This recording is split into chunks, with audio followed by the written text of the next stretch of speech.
I'm going to be addressing the internal bias everyone has.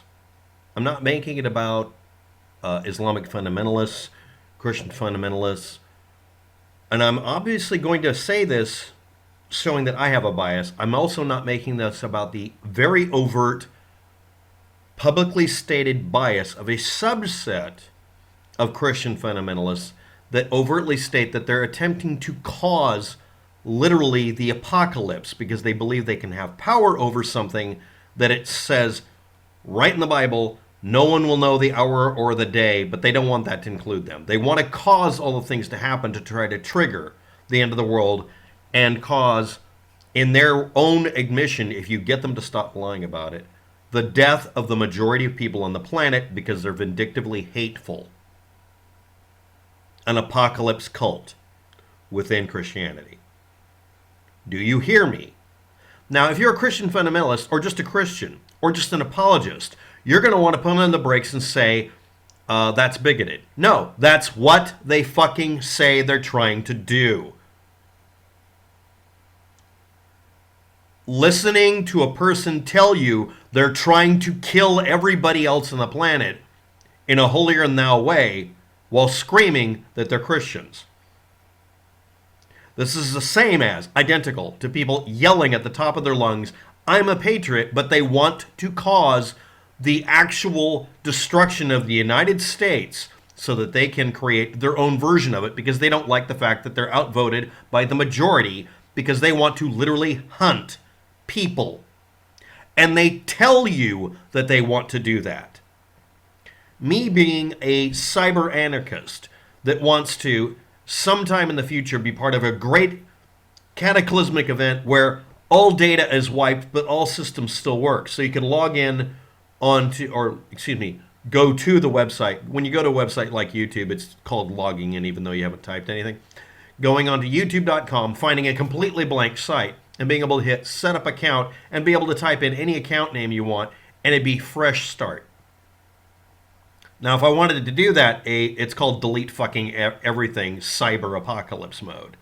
Being part of a group of people that talked idly about that, how you would do it as a thought experiment. That makes me part of a radicalized population that got on the FBI list. But what would the effect be? It's a good thing to think about. Don't do any of this because we literally use the internet for everything. If you're not aware of it, if you actually did that where you deleted fucking everything to where everybody could just start over and make everything brand new, this would also cause literally every other computer system, because they're all going to have similar coding, to just fucking blank as well. Everything you need would be gone and everything everybody else needs. You'd be causing a tremendous amount of problems and maybe causing actual real-world consequences like people dying. Medical records would be erased. That's the real consequence of it. It's not just erase Facebook and make the world better. Because if you wrote something that could do that, you'd be writing a bot that could do it to everything. It wouldn't be able to discriminate between things. Don't ever fantasize you could do that.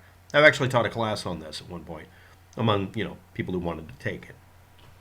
And I've done a video or two about it, and that was on a channel that got erased a while ago. But the point is, I'm part of a population that'll sit around and talk about these things.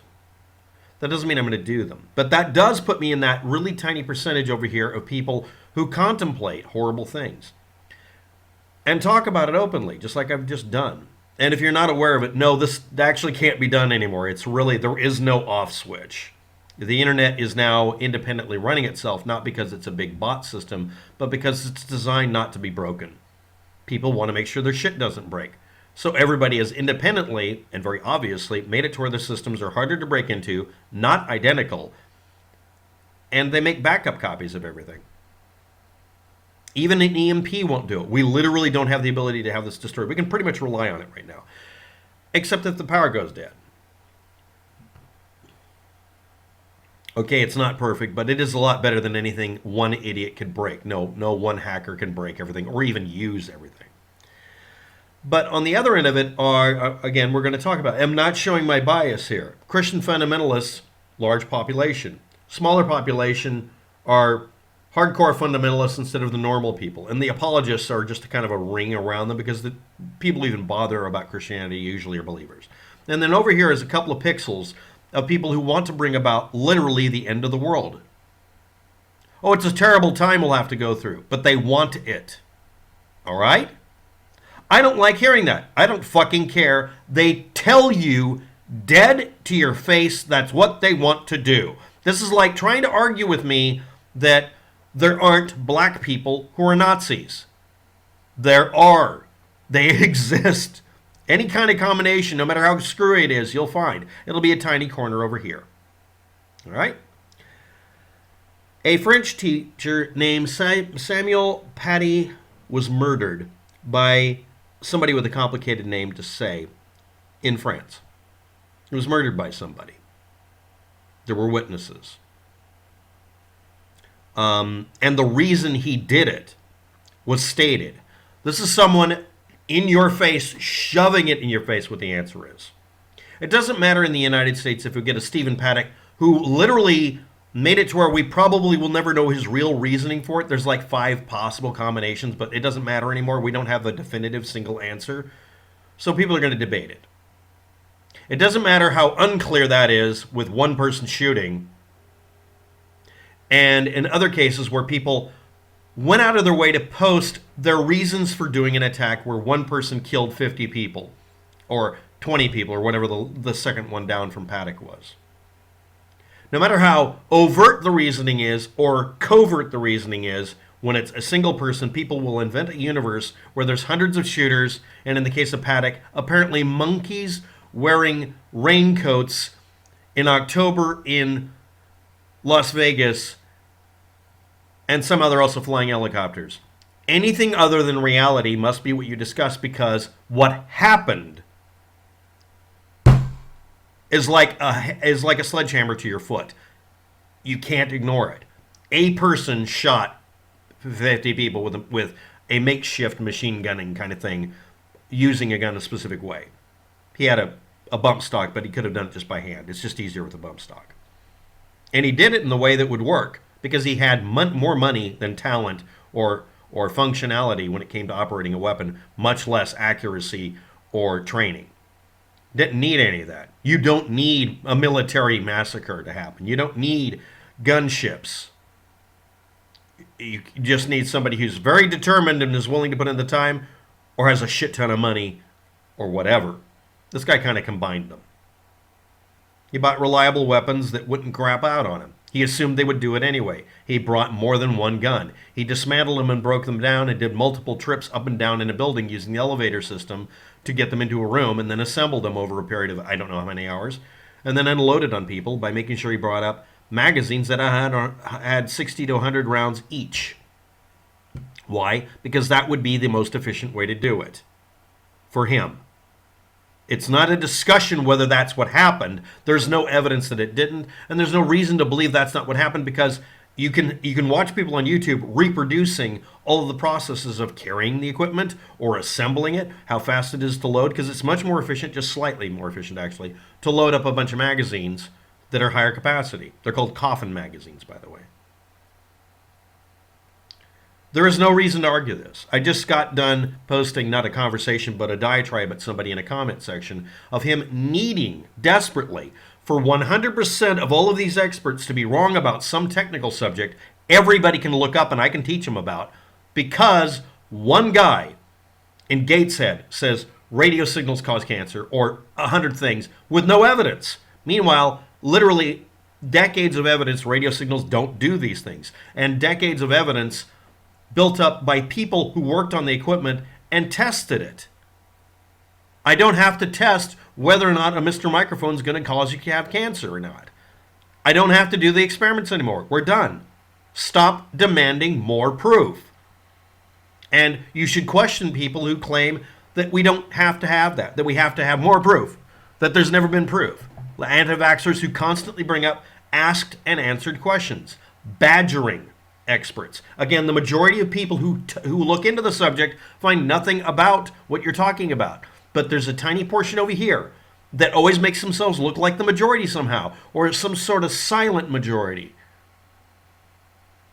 and demands that you don't question them. And then you people out there will just believe what they're told. Meanwhile, the rest of us who are part of this population here that actually tests what you're talking about, we're sheeple because we're going along with A consensus by experts or consensus by just concerned citizens? I studied chemtrails at one time because I was asked to, because I was a neutral party. When I came to a conclusion based on actually doing all the experiments over again, I'm suddenly part of the conspiracy. Same thing with fluoride. I've been asked to do independent research dozens of times for free, off the books. And I've been threatened and even fired upon. And when it comes to religion, my own personal belief about it is it's an organized way of avoiding you getting voted out of power. Religions always are about power. If you look at their history, it's about power.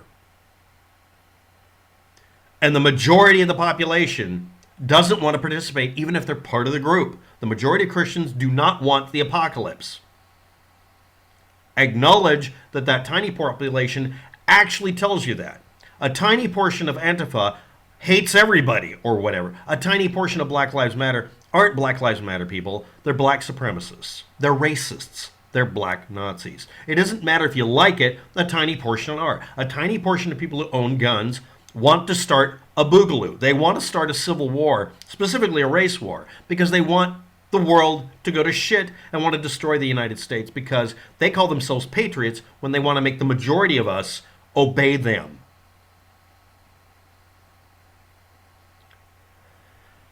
There was a shooting attack in some city. Let's lie about it, right? Okay, one French person in France was killed by another person in France who was an Islamic person who made it about their religion when they killed somebody. So let's lie to it, everybody. Do you believe all of that? I don't have to believe anything here. If you have contradictory information, post it. Everything is scripted. Why would you say that? Are you part of the population that's this big majority, but one person makes you look bad? Trump supporters aren't bad people. I'm saying it. Trump is the one person in the entire world of Trump that makes the Trump supporters look bad. Their goals, in most cases, if you talk to them, aren't evil. They just want to get something done a certain way.